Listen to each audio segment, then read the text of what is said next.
PTV, Telebisyon ng Bayan.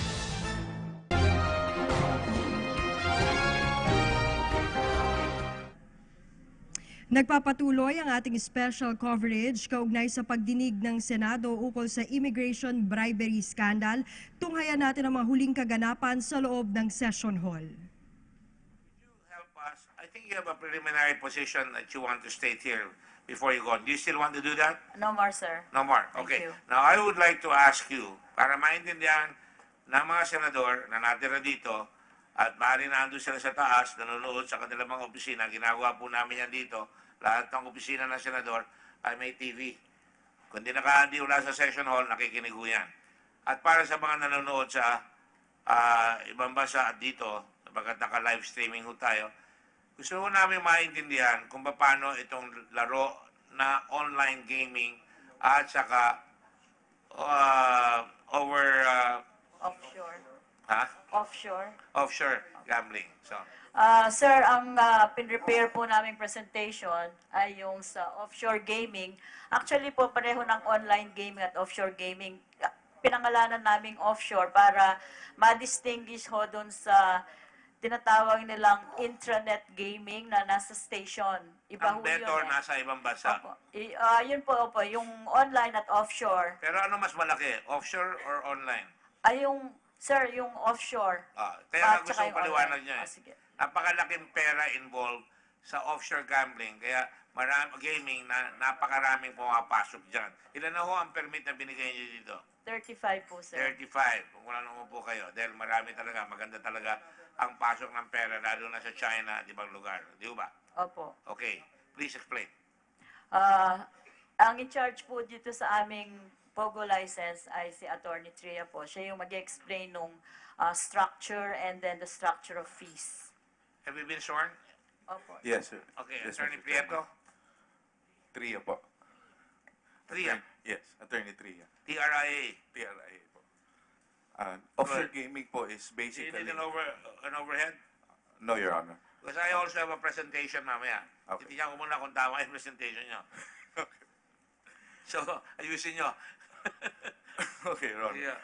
Anyway, Mr. Chairman, offshore gaming is basically online gaming, except that we have chosen to coin or term it as offshore gaming just to distinguish it and make it clear to Hindi all. pa namin alam yung online gaming except ang alam ko, nakakataya yung tao sa computer, Yes po. internet o sa kanyang cellphone. Yes, sir. Online gaming po is being able to avail or play these games, play casino games through the internet. Pero nandito sa Pilipinas yan. Pwede pong sa Philippines or abroad. And ang bagong feature nga po ng offshore gaming is hindi po nakakapag-participate yung players within the Philippines. Only players based abroad ang nakakapaglaro. Yung nga akong ipaliwanag niya. Apo. So, Paano nakakapaglaro? Ano unahin nyo? Offshore or online? ang online games po kasi, Mr. Chairman, is a general term actually ng lahat ng games na using the internet. So, ito pong offshore gaming is the same nga, online games using the internet, pero ang pwede lang po maglaro dyan are players based abroad. Wala kong Filipinong nakakapaglaro niyan because part of our requirement is pinapablock po namin doon sa operators yung IP address ng Philippines. So you're able to do that? Yes po. So, kung nandito ka po sa Pilipinas and you're trying to access the website, makikilala po nung software na nanggagaling sa Philippines yung bet. Hindi ho siya makakapasok. Hindi siya makakapasok. Opo. So, yung offshore games po is we passed the rules and regulations in 2016. Sorry, Mr. Chairman. Yes. Can we just use the term offshore casino games Okay or online casino games? No, because online gaming and offshore gaming is a very general term. Hindi lang naman pwede sa casino yan. They bet on horse races. Or what They is the bet proper on- term? They bet on footballs, di ba? Games of chance, online games of chance. Because marami yung Mr. baka lang misleading for the public, no, what we're talking about. Dalawa ko pa talagang klase yan yung na sinatawag nilang online kasi gumagamit ng computer. Yun pong isang online na sinasabi ay yun yung mga e-games at e-bingo na nasa closed station. Ang tawag po doon, intranet gaming. Yeah. Kasi po, hindi pwedeng tumaya kung hindi ka pupunta doon sa stasyon. No, At yun Mr. po, Chairman. talagang local ang Yes, internet gaming is also a very generic term, no? Maraming internet gaming, but we're referring, just for the record, we're referring to games of chance. Yes. Yes.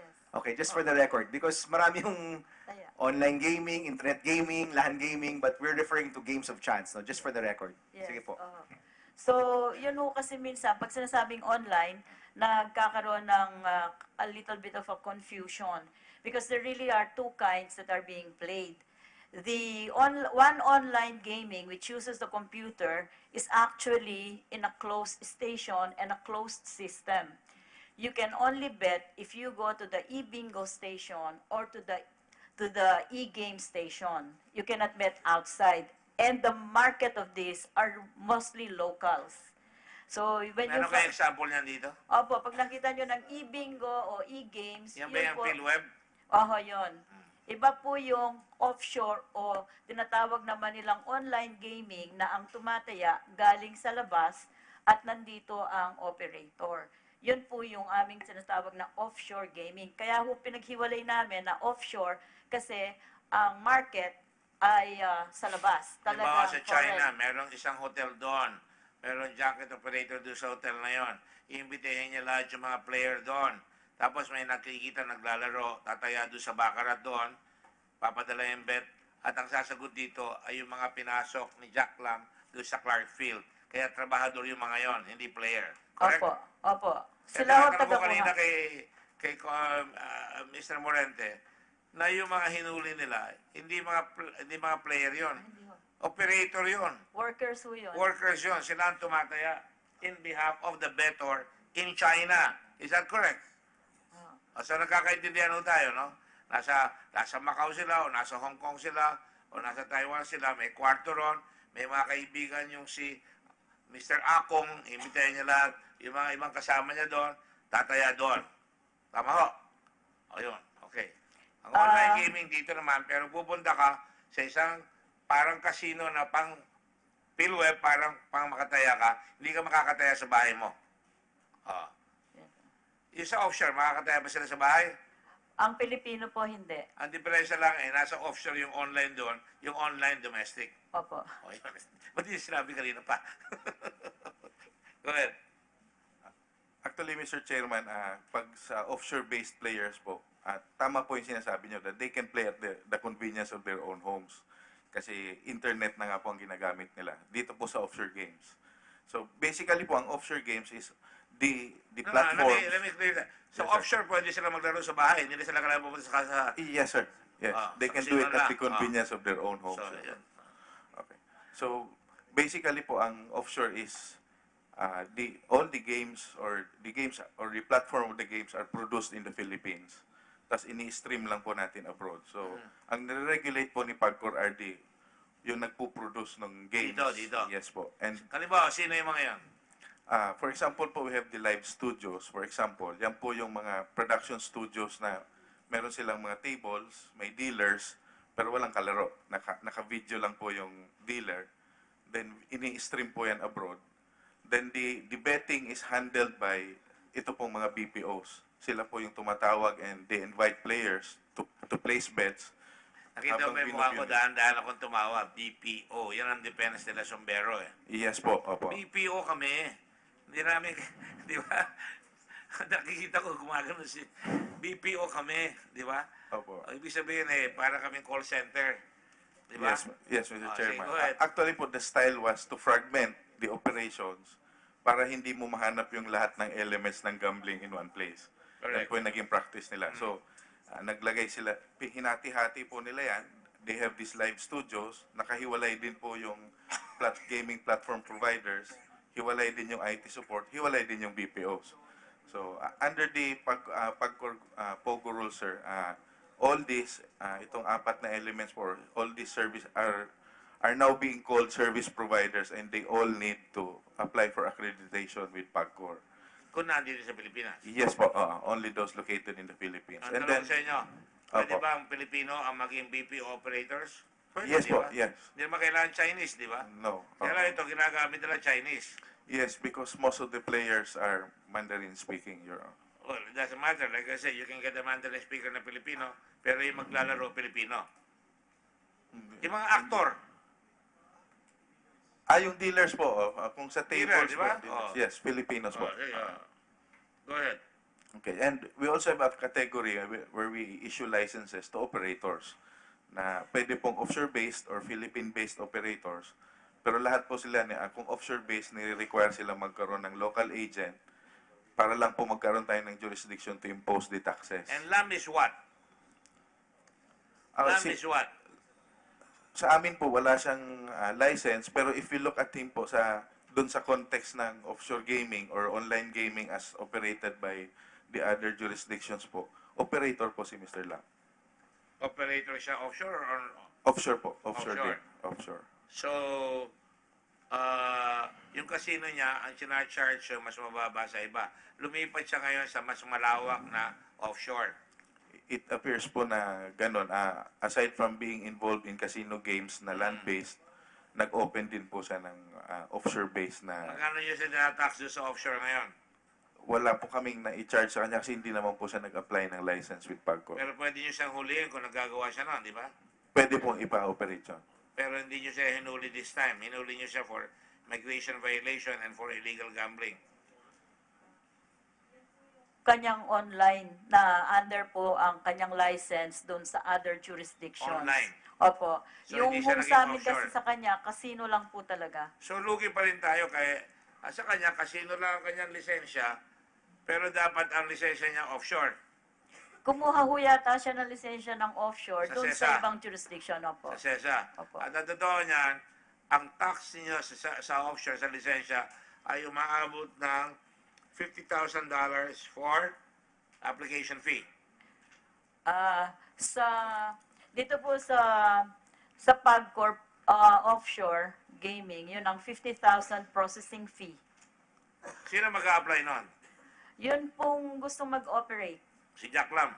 Pwede po siya kung magko-qualify po. Nasa kanyang operation na nahuli. Ay, hindi po namin kasi sakop yun eh. Sakop nga po ng SESA. Kaya lumabas siya eh. Yung Ah. BPO. Kaya sinasabi nila, doon SESA kami, casino kami. Pagdating dito, BPO kami. Opo. Di ba? Yun nga, opo. Magagaling rin ang abogado nila, no? So, BPO sa labas, no? Doon sa SESA, gambling sila. At ang lisensya doon ay $50,000 for casino application fee. Is that correct? O iba yung charge sa Sa SESA po, mas mababa. Mas mababa. Meron sila sariling charter. Yes po. Pero kung sa Pagcor, magkano? The application and processing fee is $50,000 US. Correct. And Dollars. yes, and after approval po, they will be required to pay a license fee of $200,000 US. Casino processing fee. No po, license fee na po yun. Once License na-approve na. yung application niya. Ah. Then he also has to post a performance bond of $250,000 US. Then monthly po, they will have to pay a fixed rate of $10,000 US per table and $5,000 US per RNG based game. So maganda ang kita ng Pagcor dyan. Yes po. Yan. So, ilan ang pinayagan niya? 35. Yes sir, Magkano 35. na ang kinita ng Pagcor dyan? Magmula nung pinayagan niya? 6 months. Sa 2 months pa lang po kami nakakapag-operate. We started in December. For now po, we have collected about $5.4 million. Yes. Wow. Pero po yung mga yung fees na binayaran nila for processing and license, mahigit 1 billion pesos na po. 1 billion pesos Opo. or about, what is that? $50 million. $50 million. Opo. Yeah. Tama yun? 50? That's 80. 50 is 2. No. $18 million. 10 million. $100 million. $18 million, sir. $18 million. Opo. Yun pong first month ng December, konti pa lang po yung nag-operate kasi start-up pa lang eh. At hindi po full month ng Do you see December. this as a way upon which the government can make an awful lot of money? Yes, sir. That's right. And that's why you should be selling us here in the call because para makagawa tayo ng maraming infrastructure and all that, right? Opo, sir. Right. And And then, go ahead. at saka po to maximize and to make sure that this is wala pong natatapon na taxes at hindi gagamitin sa illegal gambling na may basta-basta kakabit na BPO at on their own operate. Nasa process po kami ngayon ng procurement ng independent third-party auditing service. That's Yun wonderful. pong may capability na mag-mirror ng lahat ng transactions o bets. Meron Parang, pong application in a sense, parang yan. SGS. Opo.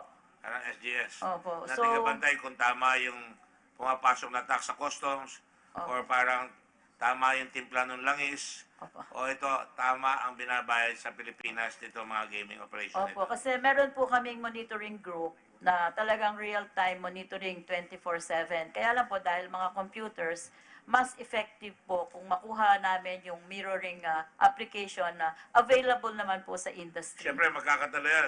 I hope hindi kami ngayon lang mag-imbestiga na hindi naman sweetheart deal yung babayaran nyo na napakamalaking babayaran doon sa third-party operator na third-party Usually po sir, hindi walang money out sa government kasi yung usually po ang percentage nag-o-offer. of the... Opo, yung halimbawa po, ang nakita lang namin, $1 million lang. Tapos po, doon sa assessment niya, nagkaroon ng $1.2 million. So may $200,000 na excess. Percentage lang po doon sa... $200,000. Opo, sa additional na That's good. mahuhuli nila. That's good. All right. So, okay. Now, in this particular instance, may violation ba si Lam dyan?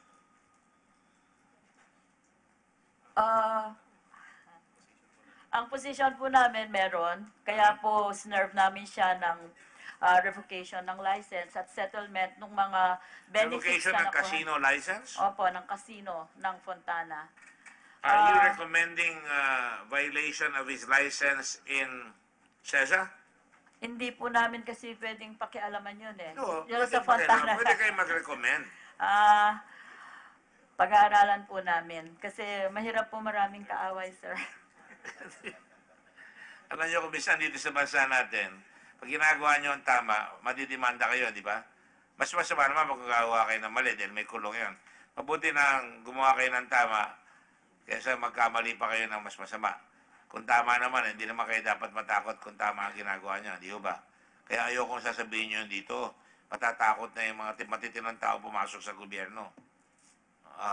So, in other words, that is something that can be suggested to all of us here. Sir, meron pa hong pwede kaming i-charge kay Ano Jack po? Lam kasi dun sa Section 45 ng Commonwealth Act 613, yung immigration law, yung nag-harbor ho siya ng illegal aliens eh. Kaya ho, dapat ho, nung nahuli na ho dun sa mga villas, nandun yung mga illegally staying aliens, undocumented aliens, minors that are being kept there, pwede na ho sa kasi siyang kasuhan nitong harboring eh. Right. And I am sure Secretary Aguirre in this particular case doesn't have his hands over his ears like during the Miriam Defensor Santiago operation. I can see that his hands are in the proper place. Are you listening, sir? Yes, Mr. Chair. So dapat mahuliin ninyo yun. Opo. I hope you don't find offense. I just want to make sure that at least everybody smiles at di tayo nakasibango dito palagi.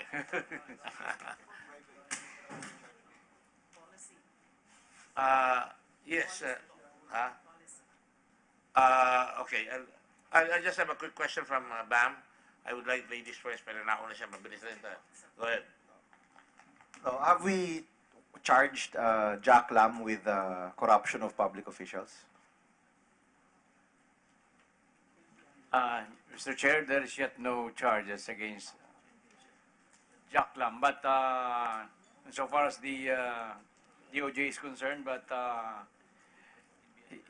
the National Bureau of Investigation charged him before the ombudsman.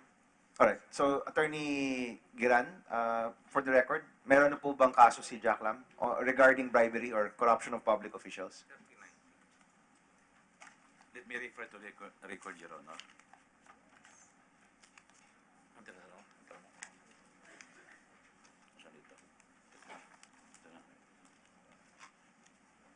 Section 3 of Republic Act 319 and Anti-Graft and Corrupt Practices.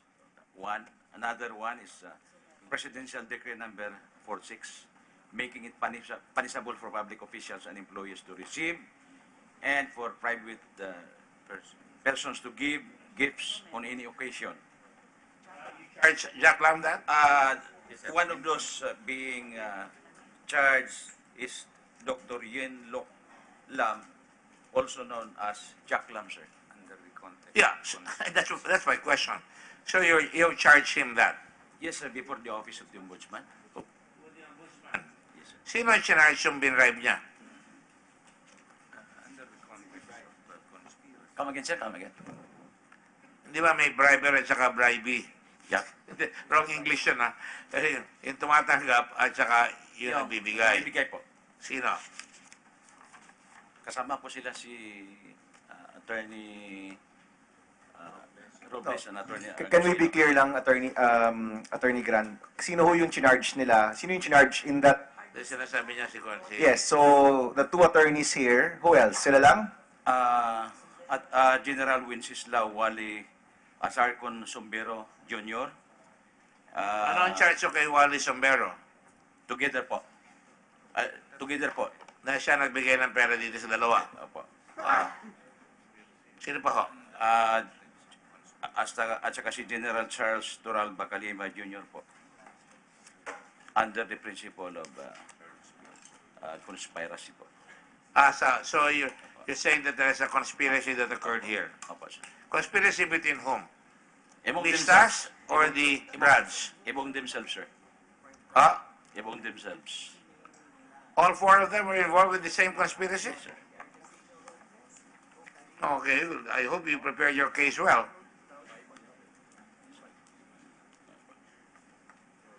Okay. Senator De Lima? Thank you, Mr. Chair. I wish to focus more or tackle certain policy questions, but I can't help commenting on just what I heard from the NBI. Actually, that was the point of my questioning last time when I asked NBI, sino na po yung mga kinasuhan nyo? And you did say that you filed the case against all of them. Argusino, Robles, Jaclam, Sumbero, Kalima. Hindi kasama doon si Commissioner Morente. Although, I don't know, maybe you have a reason. But that's problematic for me. Because you have here two versions of a story, both sides pointing to each other. And therefore, you have to determine, based on your own fact-finding, on your own evaluation of available evidence, which of the two versions is acceptable. And you proceed from there. Pero yung ginawa niyo po, parang, ano tawag doon? Shotgun. You charged all. Although technically, kung ganun ang sinasabi niyong conspiracy, since may sinasabi rin si Attorney Argusino and Attorney Robles na dun sa supposed na paghatian ng 18 million proceeds, yung share nila, meron pa dapat dalawa pa o tatlo pa na dapat isama. Commissioner Morente, Ramon Tulfo, and Mr. Chan. So what is the legal basis for charging all of them? You've got to uphold only one version of two conflicting stories and proceed from there. And then when you proceeded to charge all, hindi pa nga kompleto. So if you believe this is a conspiracy, the act of one is the act of all, and since other personalities are being mentioned as kasama sa hatian, sa partehan, incomplete pa rin yung ginawa nyo. But that is the basic defect that I'm seeing here. But you need not, are you ready to respond to that? And my next question is, did you clear the filing of that complaint directly with the Office of the Ombudsman, with the DOJ, specifically the Secretary of Justice? They could have reviewed that and pointed to you, but they would see, if they can, that infirmity that I'm seeing. We did not, ma'am. Why? I don't think NBI is supposed to directly file anything without the clearance of the Secretary of Justice. That never happened before during my time. We have we have also our legal division, ma'am, you know that. And as it can be gleaned now from the records of the case, the two respondents here, specifically Attorney Argosino and Attorney Robles, are fraternal brothers of the Secretary of Justice. So, ma'am, we do not want to burden some more the Secretary of Justice of having Is having that the his same badge. reasoning? Kasi medyo naguguluhan na po ako dito. Because that's not supposed to be the case. It's not the protocol. Is that the same reasoning kung bakit hindi nyo rin kaagad pinaalam kay Secretary Aguirre yung placing Mr. Sumbero under protective custody? I think it was not really cleared with him. You just advised him post facto. We made notification about the No, is that the same reasoning po?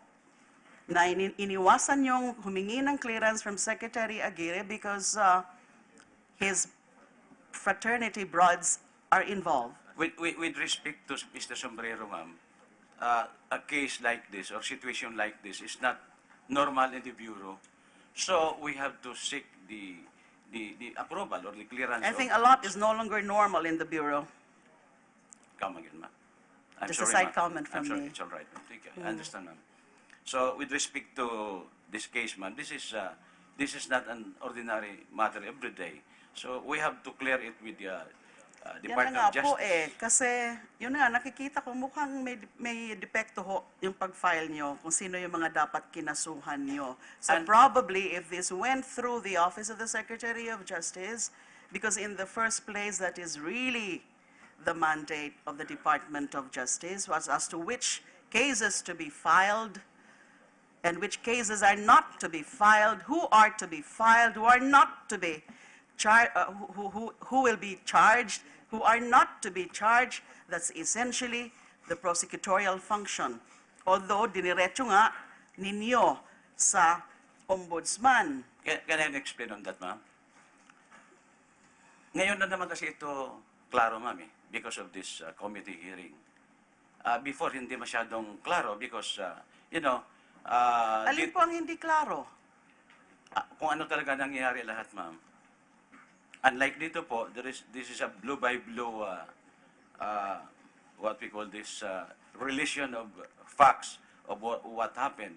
That was- Unlike, ma'am, in the investigation conducted by the NBI. But that was the duty, the mandate of the NBI precisely to conduct an investigation, That's right, ma'am. fact-finding. That's And right. on the basis of your findings of fact, evidentiary, you're supposed to make a recommendation to the Secretary of Justice.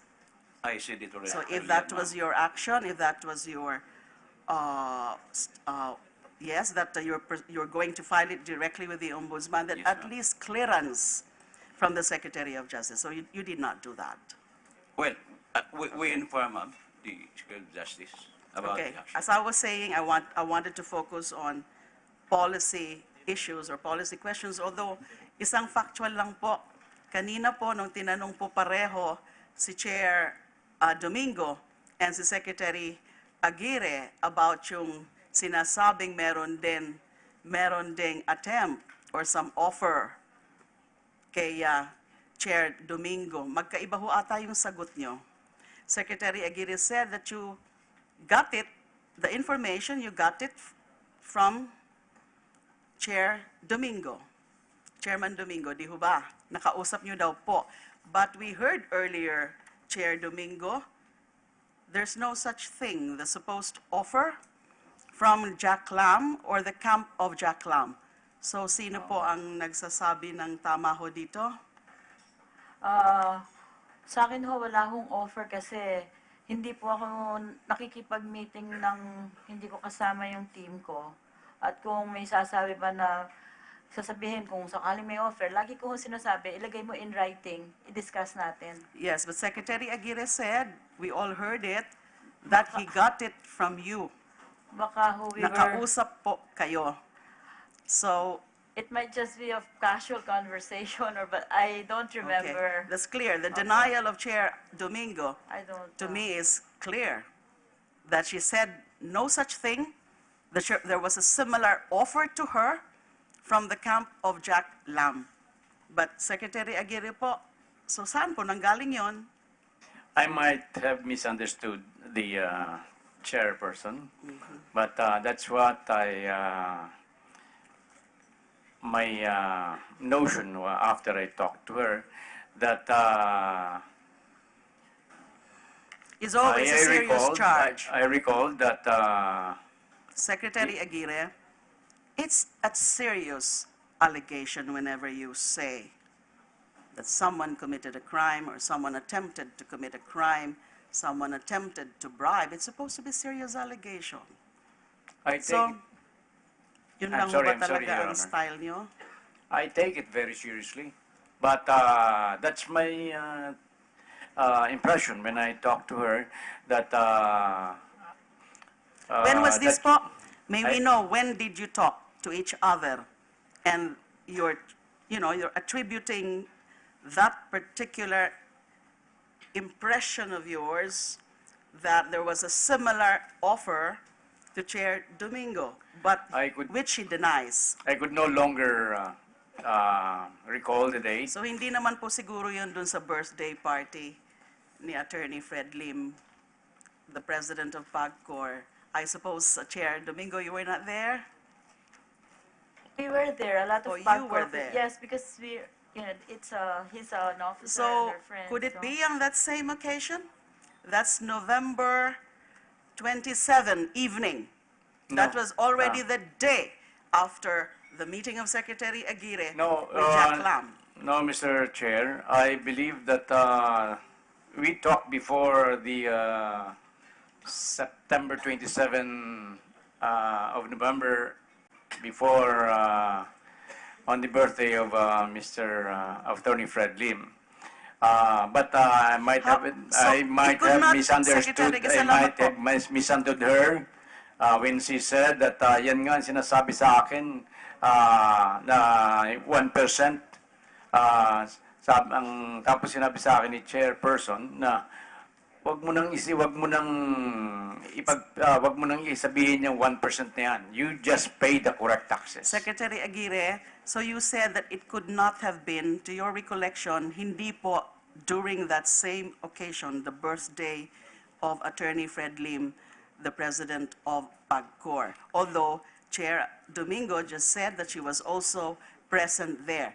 But Secretary Aguirre, sabi niyo po, hindi po. That was before. It must have been on November 27, but before we met at the house of Fred Lim. Yes, As a because- matter of fact, in the house of Fred Lim, I met with Chairperson Domingo, and I joked about that 1%. So I might, Yes. if the chairperson is denying it, then let her deny Yes, it. But because- that's the way I understood her. Yes, because- Before that, Yes, Secretary Aguirre, I think you're done. It could not have been before November 27, right? It could not have been before November 26. it is on November 27. On the day of November 27. But before the actual party. Before the party. Because It must have been daytime. yes, because it cannot be before the evening or the afternoon of November 26 dahil dun nga lang po nangyari yung sinasabi niyong offer to bribe you from Jack Lam. Correct? That's right. Okay. Yes, Chair Domingo. Ma'am, ang sinasabi naming 1%, kasi sabi ko, 1% lang ang binabayad ni Jack Lam sa junket. Dapat 10%. So sabi ko, kailangan magbayad na rin siya ng 10%. But it was casual lang po yung, kasi it was a party. Napakalayo po ng statement na yan Oh, for kaya any nga po- insinuation of any offer to bribe also. Kasi po, kung sasabihin similar bribe, hindi ko alam Napaka-wild kung ano po yung pala bribe. kasi ng imagination niyo, Secretary Aguirre. Alam po ninyo, my imagination is really clear. Pero yung pong ganung pag-uusap lamang, I don't make so much about that. Nag-uusap lang kami siguro for a few, less than a minute. Tapos nabanggit niya sa akin, ako nga niya, sinasabihan na 1% ang gustong ibayad eh. So, ang sabi ko, don't mind the 1%, just pay. Sabi niya sa akin ni Chairperson Domingo, your legal obligation of 10%. Chair So if I Domingo. misunderstood her, then ako may kasalanan. Chair Domingo, But you it don't is a have to... mere misunderstanding. You don't have to raise your voice, Secretary Aguirre. Relax lang po kayo. Yes, I will relax. Kayo lang pong dalawa nakakaalam exactly kung ano sinabi nga po ni Chair Domingo. Now, whether you misinterpreted her I or don't know not, I don't know where this conversation is going. What is so important about that Well, kind just of answer the exchange? question. It was just in a answer the very- question, please. I will either order a recess or you can both calm down or just rest I'm not easy. raising my voice, Mr. Chair. Well, but you're conducting the chair already when you're saying you've had enough. I don't think you should say that. Have a little respect for the chair. I am in control of these proceedings, and I'd like everybody to tone their voices down. And when I say that, I don't mean you. I said everybody. I apologize, Mr. Chair. Thank you. Apology is accepted. Please proceed. Thank you. So we're going to hear from Chair Domingo again, please. Yes, ma'am.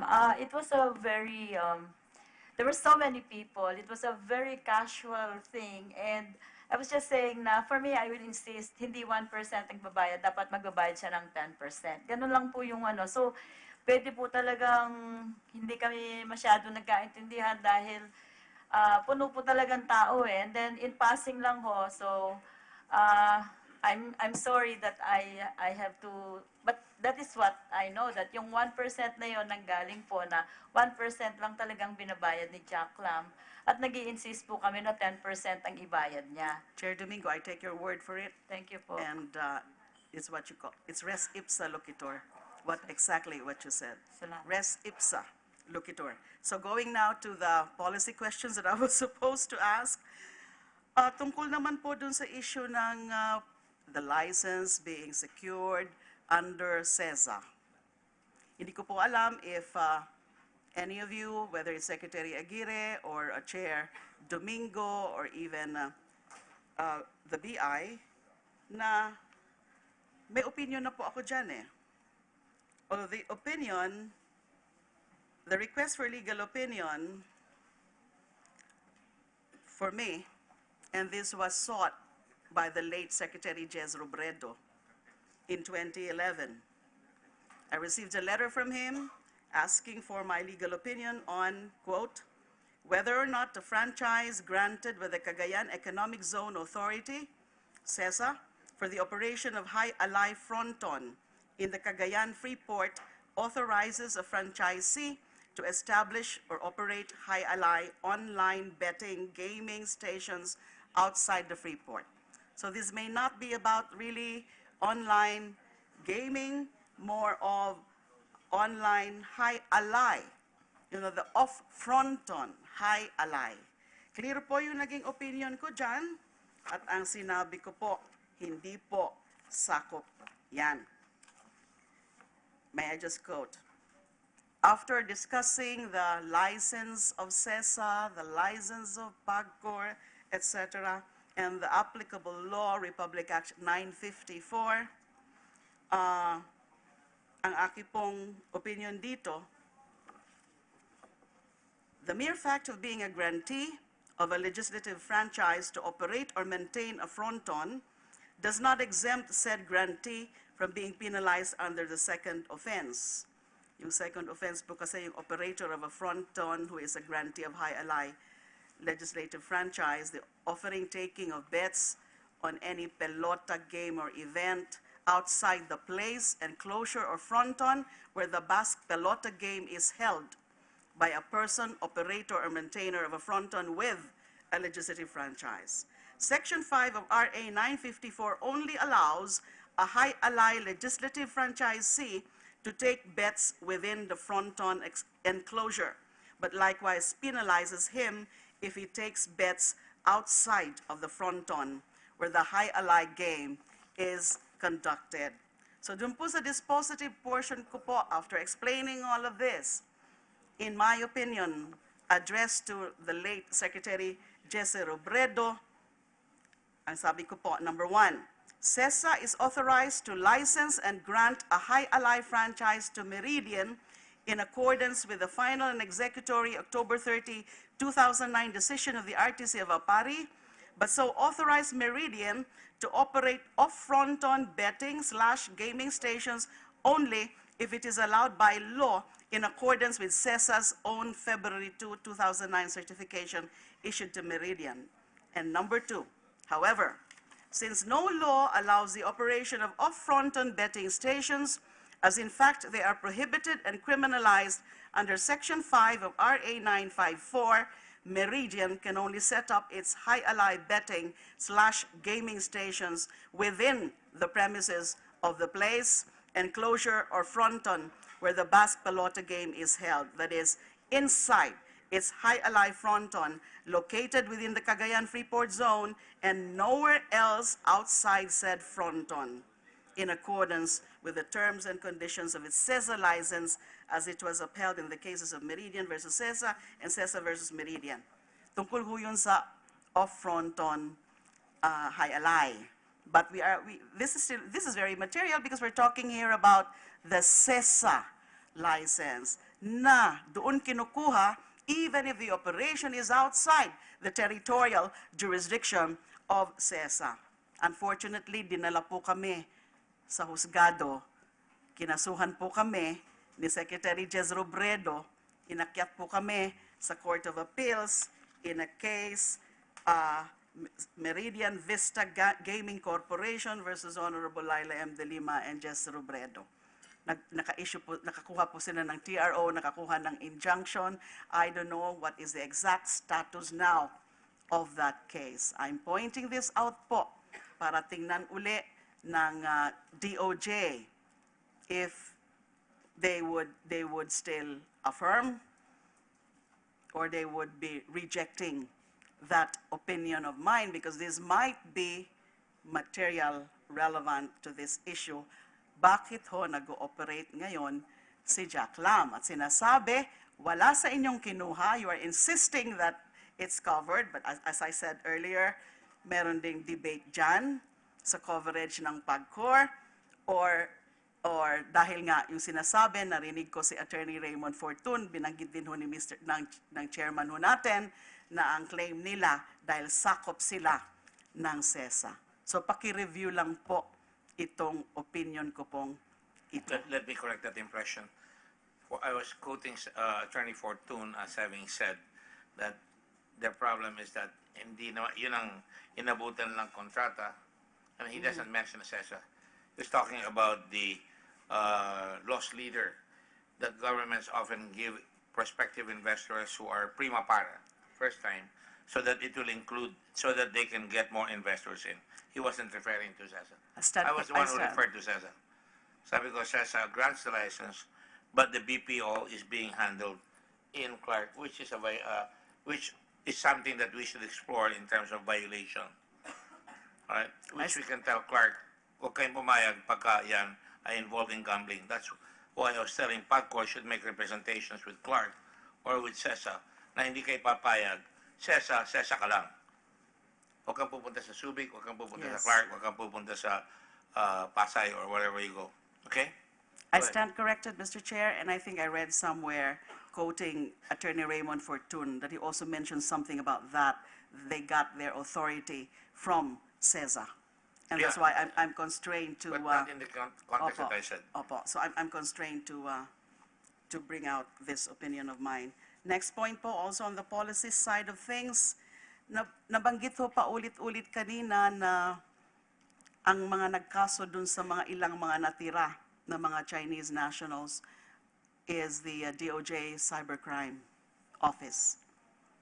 I know about the office that was created during my time, although na overtake na po ng batas, Republic Act 10175, this is the Cybercrime Prevention Act of 2012.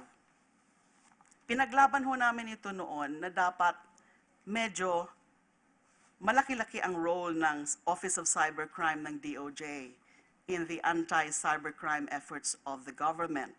Unfortunately, nung nakapasa na po itong batas sa Kongreso, I'm referring to Section 23 of the law that I mentioned.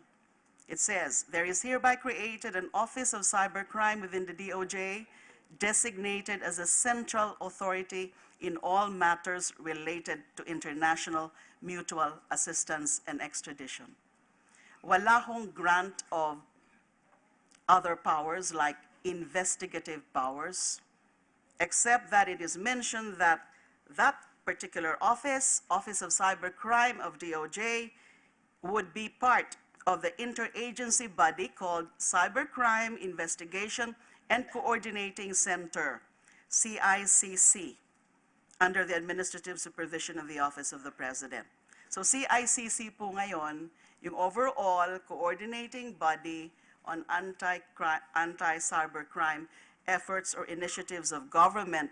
So the Office of the Cybercrime, it would seem, under this law, has been restricted to its role as just a central authority on all matters related to international mutual assistance and extradition. But as to whether it can participate in actual raids, in actual investigation, that seems to be put under a cloud of doubt given this relatively new law. Pinaglaban ho namin yon, Mr. Chair, na sana mas broader yung mandate nitong Office of Cybercrime, but obviously the Congress did not oblige the DOJ. So any comment po from Secretary Aguirre? You might have overlooked this particular provision when you assign the Office of the Cybercrime to be the overall in terms of catching those engaged in online gambling at the Fontana. Mr. Chair, actually, the Office of Cybercrime was there only to help, especially when many of those supposedly to be arrested have been escaping left and right. As a matter of fact, although this is the biggest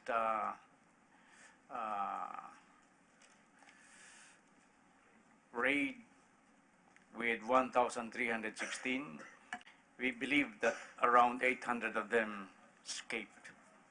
And so we have to use all the available manpower of the office, and in view of the online gaming allegations later, we asked the help of cybercrime, the head of cybercrime, Mr. Sherwin Uy, to assist in the securing a warrant of a search warrant against one of the villas inside Fontana, and which was search warrant was obtained, and around 43 online gamers or workers were captured and were charged before the DOJ. Which brings me to the clearer question. Does the Office of the Cybercrime, under the law, current law, have that mandate to apply for the warrant and also to file cases? Because as I said, it's very clear under Section 23 that it's supposed to be only in relation to international mutual assistance and extradition. I don't think that it should be limited to that. I believe that because of necessity, if ever that is limited, but because of necessity at that particular time, we utilized. In principle, I agree. It's a judgment. Yes. Call of the Secretary of Justice. In principle, I do agree with the good secretary here, because precisely as I said, we were pushing for a broader mandate of the Office of Cybercrime. But, so I think that's for Congress now to consider. There might be an amendment or a necessary amendment to make it clear exactly what the mandate of the Office of Cybercrime is. And we would appreciate the inputs of the DOJ in relation to this. Yes, Mr. Chair. Yes, Senator De Lima. Yes, the last policy question. This is in connection with my earlier line of questioning about the chain of custody of the 2 sets of cash surrendered. I think we need a piece of legislation insofar as that is concerned, because if I may ask the Secretary, what is the rule under current law in the proper disposition of money or proceeds of the crime? We assume those 2 sets of cash surrendered as proceeds of the crime because precisely cases were filed. So, General Kalima said he surrendered to CIDG and it's still with the PNP. The Secretary of Justice said, Attorney Argusino and Robles, they said they surrendered to the Secretary of Justice, confirmed by the Secretary of Justice, they even counted it, and then finally deposited in the vault of Land Bank. Now, a parallel question would be who would now, or who has now the control over those funds deposited in government bank? And then the cases are not yet with the court. So who would have the legal custody of these 2 sets of cash? What is the proper procedure for the surrender of bribe money? Mr. Chair, may I reply, Madam Senator? Go ahead, please. Actually, when we receive that money, there's no such definite characterization that it is a bribe money. The 2 commissioners who surrendered it told us that these are evidence of corruption of public officers.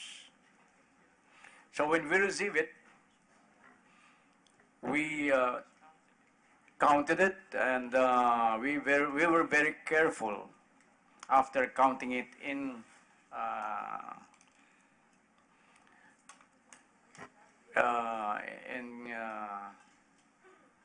making it or in its original condition when it was surrendered to us for safekeeping. Under whose name is the money kept in the safety deposit of the Land Bank? DOJ? Madam Chair, it is under the name of the DOJ, and we did not deposit in the strict sense of the word before the Land Bank. It is SDB or safety deposit box. We cannot or could not deposit it as an ordinary deposit before the Land Bank because it will be commingled with the money of the bank and we might be destroying the some evidentiary value of this money.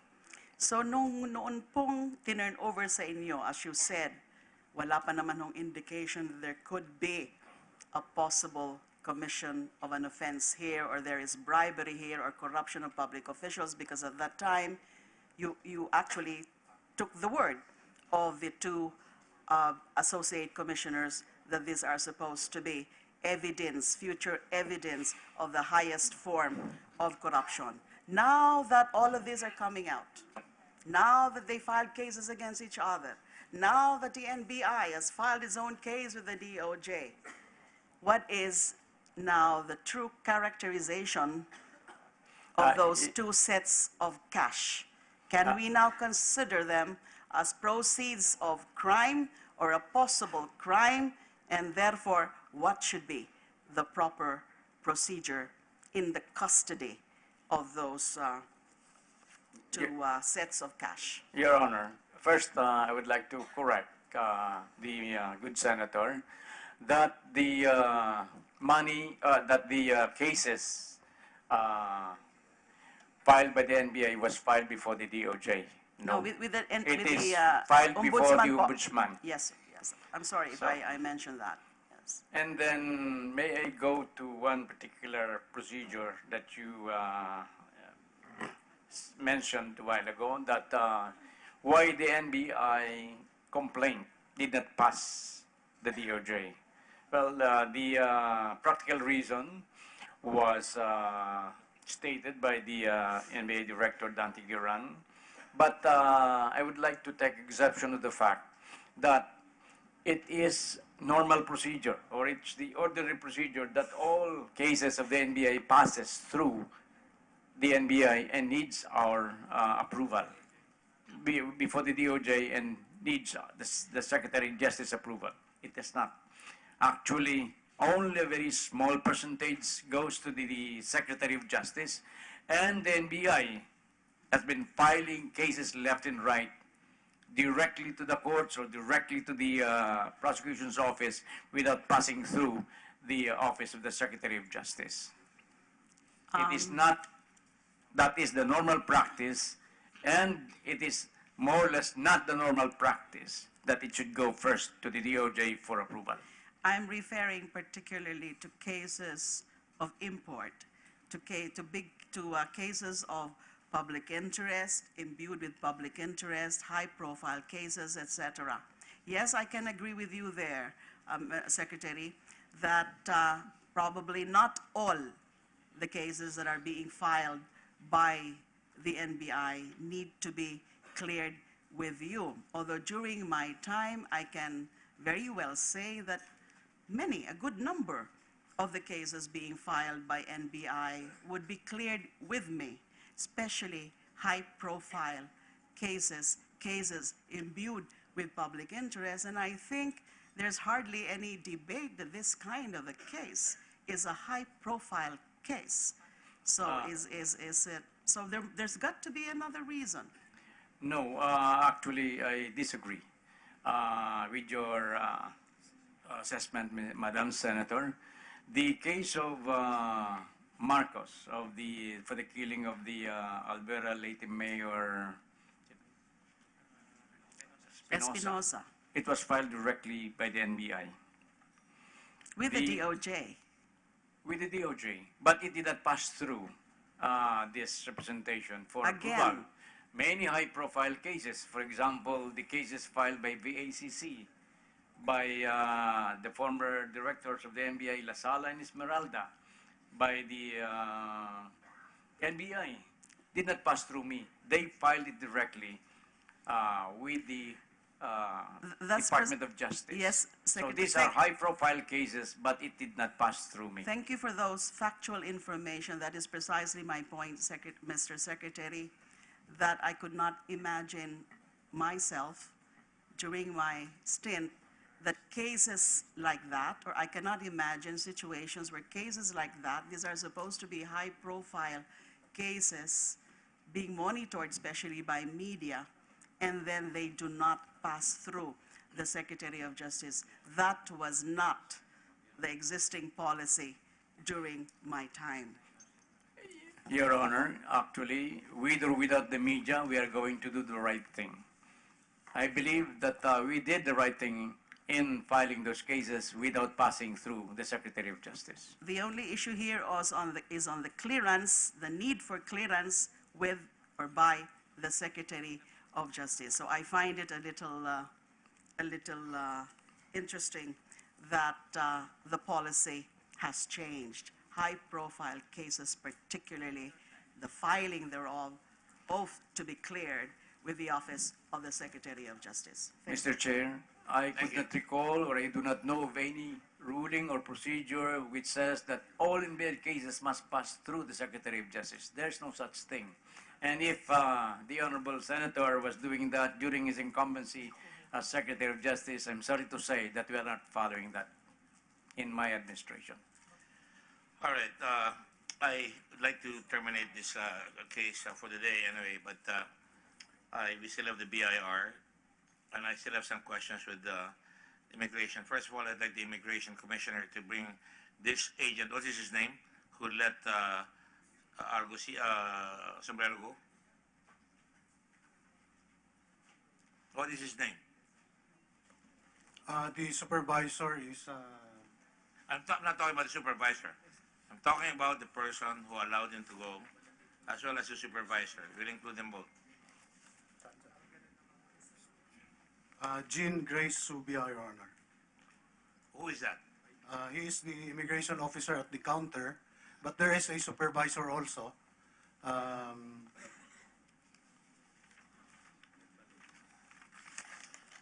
Immigration officer Who's Melba the Lopez. supervisor? Who's the supervisor? Melba Lopez, Your Honor.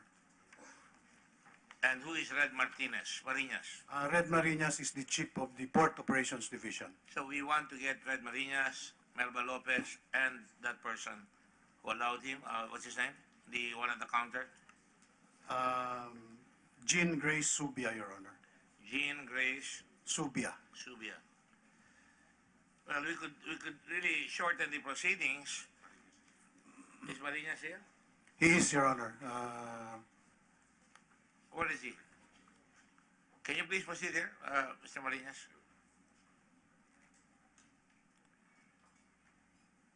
We really want to know how you found out that Zumbero has left. And while Mr. Marinas is going to take his oath of office, and before that, I'd like to ask Secretary Aguirre, you have an order na huwag palabasin yan, or at least, tawag nyo doon sa order na yan, Immigration Lookout Bulletin Immigration Order, Lookout Your Honor. Bulletin. When you found out na nakalusot ito, anong ginawa nyo? I called up the Bureau of Immigration and the proper officers who should be manning and enforcing this ILBO. I was told that the immigration officer who allowed Zumbero to leave was suspended by Mr. Marinas, the POD officer, because according to them, it is standard operating procedure that in the event like this, where the said name Wally Sombrero is very near with Wenceslao Sombrero, should be a matter of SOP for them to stop his leaving. I'd like to give you a feel on what I'm getting here from texts and trolls or whatever you want to call them. Ano nyo, I'm a very frank person. I'll call, merong isa dito, galing sa isang tumakbo sa nakaraan, na sinasabi niya magkakasama ang mga mista. Meron silang sindikato dyan sa Immigration Commission. Dahil kaya nakokontrol yung mga yan, maraming kalokohan nangyayari dyan. That's unfair. I just want to be sure that may nangyayari dito. Nasuspende ba yan? Mr. Marinas, will you please stand up and take your oath? Frankly, I'm chagrined that we have to ask these questions. Dapat we should have been told right away, nakaalis yan, sinuspende yung officer, at dapat pinarusahan kung sino man yun. Because that's really command responsibility on the part of everyone from the Secretary of Justice to Mr. Morente all the way down to the supervisor. Go ahead and raise your hand. Kindly raise your right hand. Do you swear or affirm to tell the truth, the whole truth, and nothing but the truth in this proceeding? Okay. I do. Thank you. Say your name, please. I'm Red Marinas, sir. And your full name? Mark Red Marinas, sir. Marv Red Marinas, Mr. Chair. Manfred? Red, sir. Color red, Mr. Mark Chair. George. Mark Red Marinas. Yes, Mr. Chair. Okay, when did you find out that this guy, the immigration guy at the desk, when did you find out that Sombrero was able to leave? How did you find out and when did you find out? On January 16, sir, around 8:30 in the morning. January? 16, no, I'm sorry, 17. 17 around 8:30 in the morning, 2 hours after the departure of... And how did you know? The terminal head of Terminal 2 called me up, excuse me, and informed me that indeed Mr. Wally Sombrero was able to leave the country that morning. How did he leave? Let me put it this way. May order ang Secretary of Justice, labas sa dyaryo ito, may order si General Bato na huliin lahat yung mga nandiyan, pinapatigil pa nga yung online gaming na yan. Masyadong maligalig itong kaso nito. Soberano is not a common name. Sabihan lang kayo, Soberano, kay Wally, kay Pedro, kay Elvis, chichikin nyo yan. Tama? Yes, sir. O, paano nakalusot yun? Sir, according to the report submitted to us by the supervisor and the immigration officer on duty, upon primary inspection, the immigration officer has doubts already that the person in front of her was Mr. Sumbero. So nagduda na siya. Opo, yung O, pong tapos, immigration ano nangyari? officer at the counter, nagduda na po siya. Ah. And so, he referred the matter to the supervisor. Who is? Who is Ms. Melba Lopez. Aha.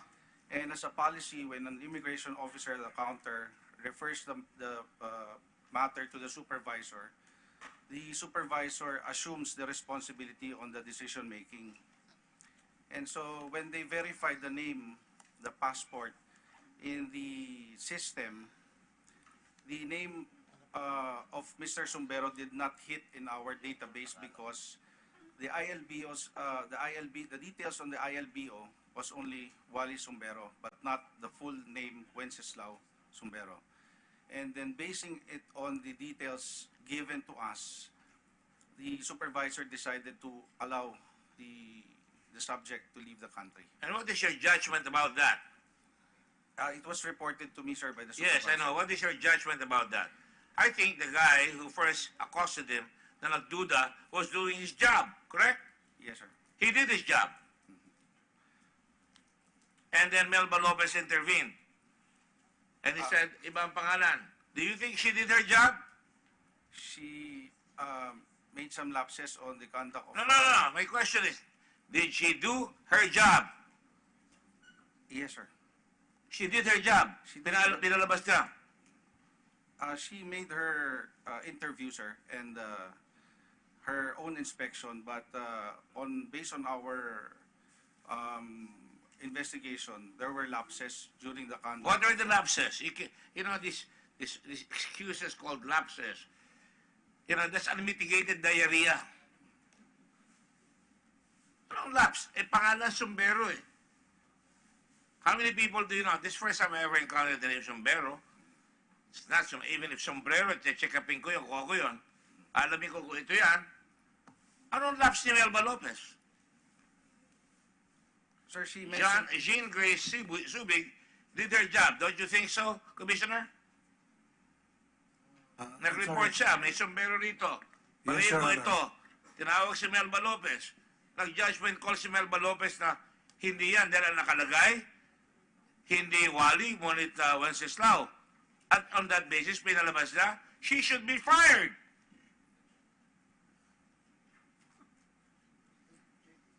Anong basis? Anong lapse? You know, I've been leading in many positions in this country, and I take full responsibility for what I do and for what my people do. My people will tell you, pag nagkamali sila, I will take the fall. I will say, it's my fault. I'm known for that, even in the Senate. Now, I'm asking you, nagkulang si Melba Lopez, hindi nagkulang, hindi niya ginawa ang trabaho niya. Did you investigate him or her? Yes, sir. We're on the process of getting more information. You know, that is the whole problem with this government. IAS is in the process. We are in the process of filing a case. Does anybody ever make a decision in this country anymore? Kaya nagagalit ang tao sa atin eh. Pero pagka maliit na tao, may kapangalan, hindi nyo papalabasin. Pagka lalabasan isang tao pupunta sa ibang bansa, may nakita kayong butas, haharangin nyo. Yung ilan sa inyo. Pagka may naghulog ng bala, hindi nyo na papalabasin. Didimanda nyo. Pero ito, supervisor. What is your judgment? You know, you are called upon to make decisions. That is what we expect from you.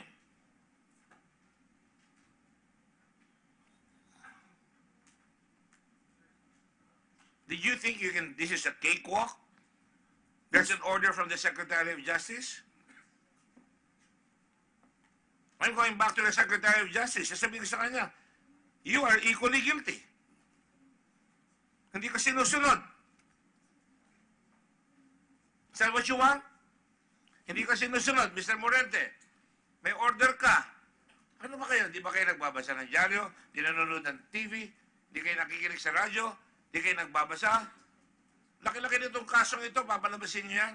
And now, we're like fools here. I'm in touch, and I'd like to inform the committee here. My staff is now in touch. Direkta na kami kay Sombero. Kung ano na sinasabi niya, nakikinig siya, alam ko. Kala ko ba, matapang yan. Tao yan. Sabi niya, tatakot raw siya, may papatay raw sa kanya. He's under threat. Kaya raw tumaas siya. Nagkaroon siya ng anxiety attack. Klaseng bulahan yan. And now you're telling us this cock and bull story na hindi magdidesisyon yung isang tao nyo, may order ang Secretary of Justice, you take it lightly? What do you think of that, Secretary Aguirre?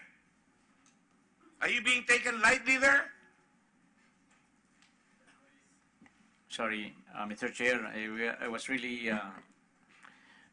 very disappointed as to what happened. That's why I immediately followed it up. But I was told that the one who should have held his departure was remiss in his or her duties.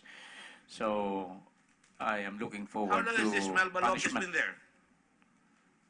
And how can she assume a position of importance there? She's a supervisor na hindi niya gagawin yung trabaho niya. Hindi lapse yan.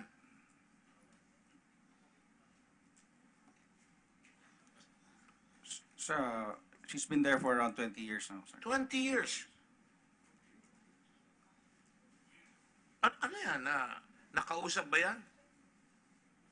Napagbigyan ba yan? Mayroon ba nag-escort sa kanya kay Sombero? Siya may-ari ng lumalabas. Kilala niya lahat eh. From the Secretary of Justice, Mr. Morente, to Mr. Kalima, to all these people, soberano ang nagmamaneho. Pinapaikot ang gobyerno. Tapos papalabasin ninyo, may order.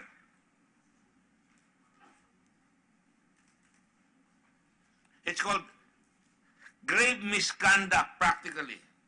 Negligence so gross as to amount to bad faith. On the part, not on the part of Jean Grace Subig who called your attention. I have a problem here. This guy is appearing to be Sombero. Pinakailaman ng susunod na supervisor niya, hindi sinabi sa iyo? Don't you think she should have asked you first? Or you should have cleared? Alam niyo, mainit itong potato na ito paglabas. Teka muna, checkin natin mabuti yan. Baka pumutok yan. Order ni Secretary yan. Nobody did that? No one, sir, unless... Including you? Yes, sir. I was only informed 2 hours after the departure. And that's a normal procedure, the standard operating Kung ako procedure. nagagalit dito, wala akong kinalaman dyan sa ginagawa niyo, nagagalit ako dahil it's against my nature na payagan ko yung ganyan kalaking pagkakamali at hindi pagkukulang. Deliberate yan eh, ang tingin ko eh. May kumausap dyan sa mga tao niyo, you should investigate them for that. And look at what she's doing. Mingi tayo ng medical certificate. Nakakapunta siya sa airport. Pumunta raw siya sa airport. 3 oras raw siya doon. Kala ko may sakit siya. I'm even asking right now, for the benefit of everybody here, I want him on FaceTime. I'll put him here. Ano sabi sa FaceTime? Pwede ba? You know, I don't enjoy this. I've got a lot of things to do. I've got appointments left and right. And a lot of people have done that. And we come here. I don't want to waste the time of all of you here. We want to finish this para tapos kayo, makalakad tayo. But kung ganyan naman ang gagawin ninyo na I expect a more serious investigation on this matter. Nothing less. So you are directed, Mr. Morente, by the Senate to bring that person here and make your investigation report right here on what you're going to do with this Melba Lopez, or whatever his name is. Yes, Your Honor. Actually, the Board of Discipline is already investigating it. We will be forwarding the case to the DOJ because the Bureau of Immigration Commissioner doesn't have the disciplinary power. It is the DOJ that decides on the recommendation submitted by Oh, when the, will you submit it to the DOJ? it's already being completed, Your Honor, probably tomorrow. You know, in the time that I've been in government, I call it, the government will always wrestle you to death. Pag ikaw nag-apply ng permit, ire-wrestle ka to death. Pagpapasapasahin ka. Pag nahuli ka sa lisensya mo, pagpapasapasahin ka. Kung nahuli ka ng pulis, papasa-pasa ka sa lisensya mo. Pag ikaw ay may problema, ganyan ang gagawin ng gobyerno, mag-apply ka sa lahat, papasapasahin ka. Ang nagpapabalis lang ay pagka nasuhulan. Kaya ako, ang laki ng duda ko na nasuhulan yan. Mr. Secretary, may I expect some action here? Yes, Mr. Chair. As a matter of fact, it's very timely because it is only now that the names of the renewal of the appointment of these people would be in my desk was sent to me last night only. With respect, I hope With you respect don't mind. to all employees of the Bureau of Immigration. With respect, I hope you don't mind. A lot of people are speculating that you're part of this. And that is why I expect your people na pag sinabing ganyan yan, gagalaw kayo. That is the problem here. Perception is more damaging than fact. That is why you have to make and exert all your efforts to try and erase that perception. That's why I'm very, very fair here. And I'm very, very frank because ang nagsasabi ng totoo, ang sasabi ng tapat, ang sasabi ng totoo. Even, I want to ask Mr. General Kalima, kailangan paliwanag yan. Under sa inyo yan. Under sa inyo yan, Admiral Commissioner Morente. Walang spot report. Itong dalawang tiga-Sambeda na natatago sa fraternity to the point na napapahiya ang buong eskwela dahil sa kanila, and I'm sure Sambeda is not like that. Dapat gumalaw tayo. Alright? We have to have action here. I want to know what the action is here. I'm going to push this sombrero here. If he comes back here, we will exert all our effort. Nadali niya sa Muntinlupa, doon ikulong. Kinulong ko na dati yung si Paule. Kinulong ko sa Pasay City. In my earlier life as Blue Ribbon. And I will not hesitate to follow the case of Nazareno. I don't know if it's still case law. If it is, I will follow that, where he was jailed for 6 years. I thought it was 6 months. What was it? 5 years. In contempt of the Senate. So, kindly give us the report right away on what you're going to do with this woman. And it goes beyond just firing her. She's doing absolute damage to our country. We're all wasting our time here if we cannot get anybody here. Mr. Chair, you could expect a quick action on this. As a matter of fact, as in all other cases in agencies attached to my department. I hope so. In the meantime, I will go to the BIR. Ano ang taxes na kinukulek nyo dito sa mga taong ito? Yung mga nagpapalaro dyan na ganyan. Per our records, Your Honor, this corporation where Jack Lang is associated is all of them are registered under the Clark Development Authority. Under the? CDA. This Spontano Resort. Under the law, Your Honor, they are required only to pay the preferential tax rate of 5%. 5%. I know. I created that law. When the bases were kept out of here, I lobbied for that law. For Subic and for Clark, and it became the law also in CESA. Kaya lang nag-iba-iba ang mga regime nila. Nakukolekta nyo ba yung 5% na yan? Per our record, Your Honor, these corporations, they are paying taxes. How much has Contana paid? For 2013, Fontana, there are two Fontanas, Your Honor. Fontana Resort and Country Club, Inc., and the other one is Fontana Development Corporation. For Fontana Resort and Country Club, for 2013, 3 million plus. 2014, 5 million plus. 5 million plus? Yes, Your Pesos? Pesos, Your Honor. And for 2015, Fontana Resort paid more than 5 million plus. 45 million. Or 4 to 5 million. Iba yun. Almost 13 million, 14 million, Your Honor. 40 million. Fontana And Resort. in addition to this, Honor, Fontana also remitted to the BIR withholding taxes for compensation. Could you furnish us a more formal report? Do you have a copy there that I can see? Yes, Your Honor. Because I can't understand most of what you're saying. Do you have a copy, an extra copy, lying around somewhere? Can you? Yes, have it put a copy, Your Honor. Huh? It's the only copy we can have is Xerox, so that even Secretary De Lima and Senator De Lima has one. Okay. So they're paying their taxes, you think? Yes, Your Honor, whether they were paying correctly or not, that is under investigation right now, Your Honor.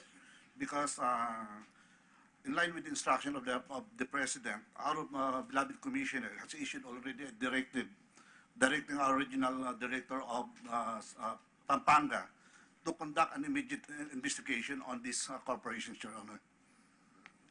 There is a letter here from Andrea Domingo to a certain Mr. Coit with reference to the MOA executed on December 23, 1999 between PAGCOR and your predecessor in interest RN Development Corporation, and so forth and so on. In addition thereto, the above MOA has allowed Fontana Casino to enjoy undue advantage over PAGCOR's other licensees. This is the one you're referring to earlier?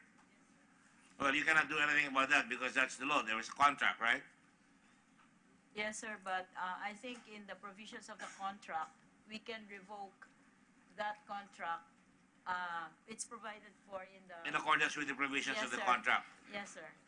And you have required them, in fact, computation reveals that Fontana's undue advantage amounted to 13,918 pesos and change, which amounts corresponds to the difference within the license fee rate of Fontana and that paid by other licensees from 2007.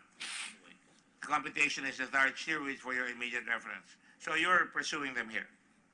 Yes, Your Honor. Are you getting daylight? Po. May nakukuha kayo? Kakasend pa lang po namin, sir. So, they will have to January 30. get back to us. Opo, sir. All right, thank you. I'm glad that somebody's doing her job, and I hope that you should go out and get all these taxes from these people. In the meantime, what about in the past? What are the records of BIR? Nagbabayad ba sila lahat? Yes, Your Honor. Fontana has been religiously paying? All these corporations associated with Jaclam have paid taxes. And of course, they have employees that pay their taxes are withheld. Yes, Your Honor. But you have not taxed the foreign operators playing. That is now under investigation. Should we allow that former Immigration Commissioner and now PAGCOR chairman, should we allow that sort of thing na Chinese ang mag-ooperate ito mga operations nito? Meron po silang Philippine corporation Yung Fontana Development is owned 60-40, no? Can you allow them, you've allowed them already, let's say, 2 or 3 years of that.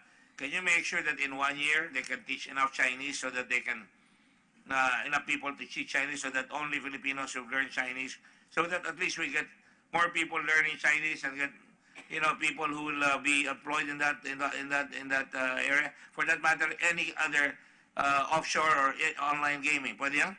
Opo, sir. Actually, yung alien employment permit na ini-issue ng DOLE, dapat 2 years lang yun nare-replace na sila ng local counterpart. So mayroong technology transfer or language transfers? Yes, sir. Language skills? Even skills transfer or expertise So transfer. dapat ini-acceleration?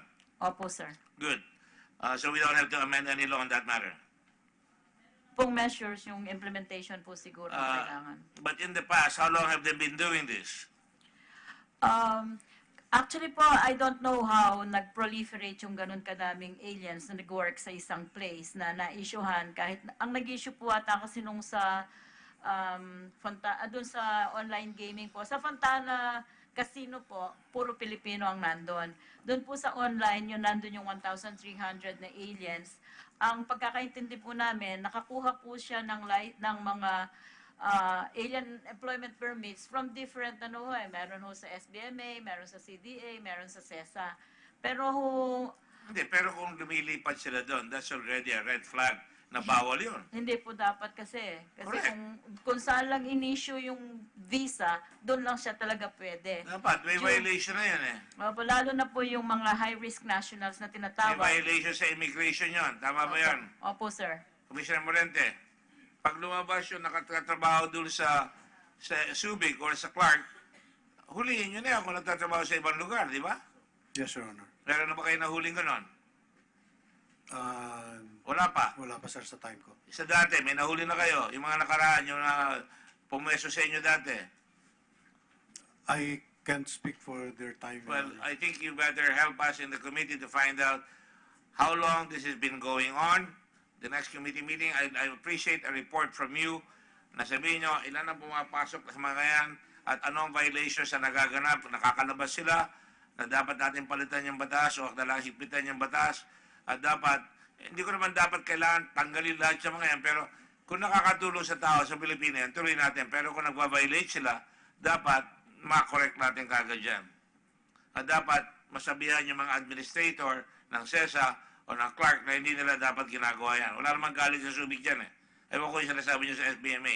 Meron ba?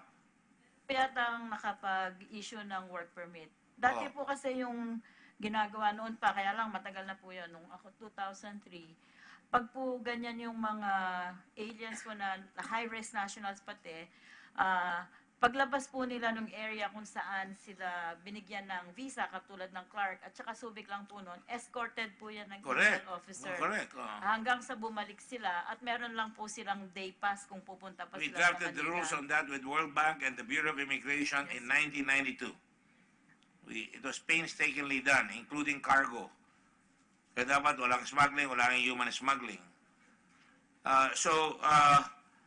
Let me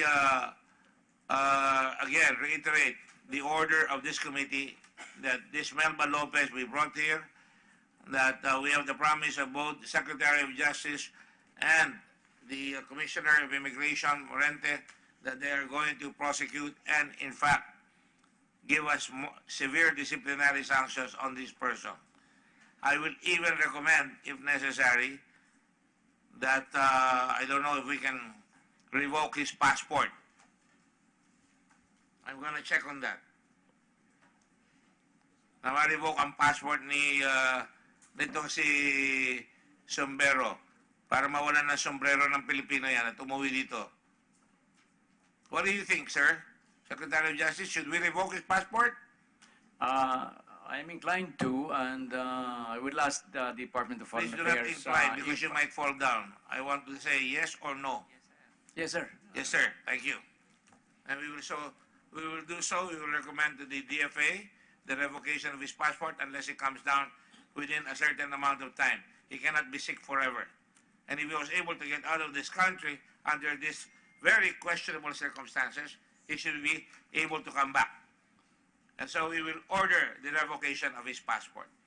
In the meantime, I will say it in public. The Ombudsman should be monitoring the progress of this case, and that all evidence that has been secured here should now be utilized by the Ombudsman in the prosecution of Argusino, of Robles, et al.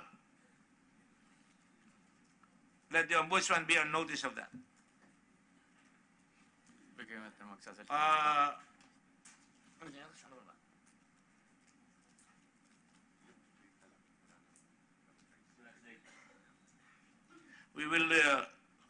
We have 2 or 3 more witnesses. I could bring them down here right now, but I'd rather not until Argusino comes back. Until Sombrero comes back. Argusino has become a favorite name here. Ayan.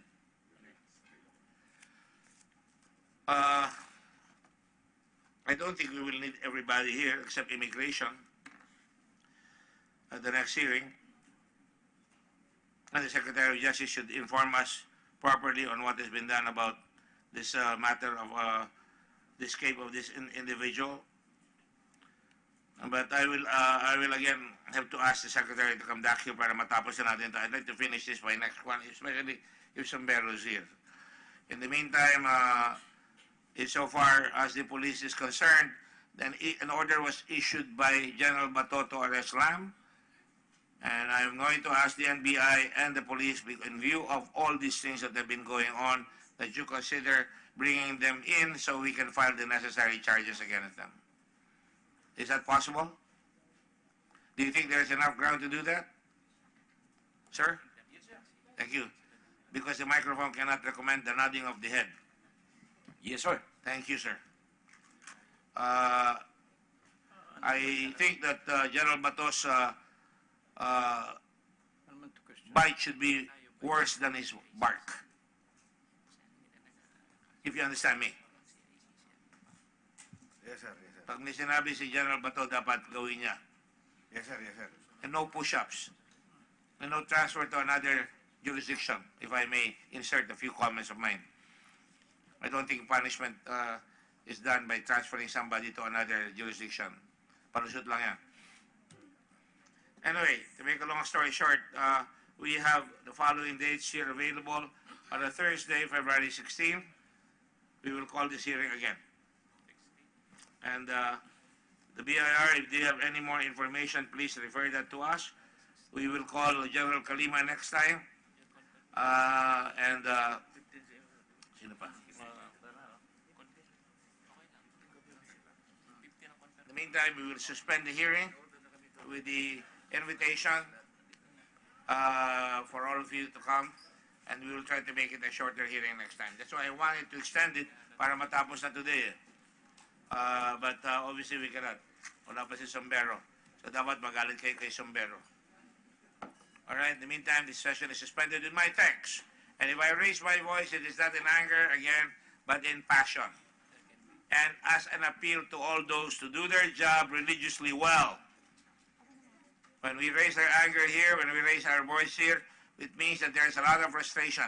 Yan ang frustration na nakikita ko sa mga tao na nanonood sa atin. Sinasabi nila sa akin, dapat yung mga tao sa gobyerno magpakatino at ulihin. Dami kong comment na kukuha. So, we'll temporarily suspend this with our thanks and a prayer that God forgives all of us for being sinners and not taking care of our country better. Suspended until February 16.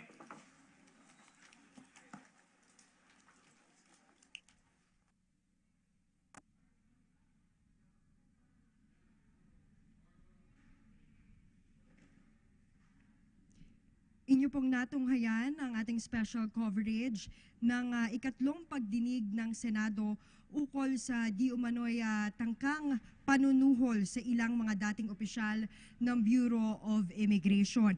At sa ikatlong pagkakataon nga ay no-show pa rin itong si Wally Sumbero, ang di umano'y middleman ng Chinese online gambling lord na si Jack Lam, na kapalit nga nitong panunuhol nila ay para sa pagpapalaya ng mahigit 1,000 Chinese national na iligal na nagtatrabaho sa bansa. Kanina natunghayan natin sa naturang pagdinig na iminungkahi ni na Senadora Laila de Lima at Senador Joel Villanueva na isight na for contempt itong si Sumbero. Sabi ng kanyang abogado ay kaya hindi makadadalo o hindi nakadalo itong si Sumbero ay dahil tumaas ang kanyang blood pressure nang pasakay ito sa eroplano mula Canada pabalik dito sa Pilipinas.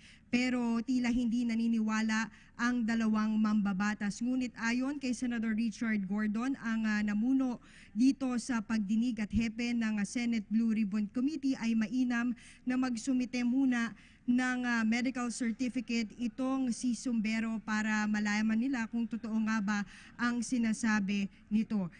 Sinabi rin ni Gordon kanina na mahalaga nga na makadalo dito sa naturang pagdinig si Sumbero upang makausad ang kanilang pag-iimbestiga. At kaugnay nga nito ay nagbabala na rin siya na sakaling patuloy pa rin isnabin sila nitong Sumbero ay mapipilitan na siyang isight for contempt itong si Sumbero at ang parusa dito ay maaaring makulong siya sa Nubi-Libid Prison at nagawa na nga raw ito dati ni Senador Gordon. Meron pang 3 witness na dapat sana ay ihaharap ngayon sa pagdinig ng Senado. Pero sinabi ni Gordon na hindi niya muna paharapin ang mga ito na sina Charlie Atong Ang at sina Norman ng Alex Yu. Ang dalawang ito ay mga interpreter at associate ni Jack Lam dahil wala pa nga si Sumbero. Ipagpapatuloy ang pagdinig ng Senado ukol sa di umano'y bribery scandal ng mga dating opisyal ng immigration sa February 16.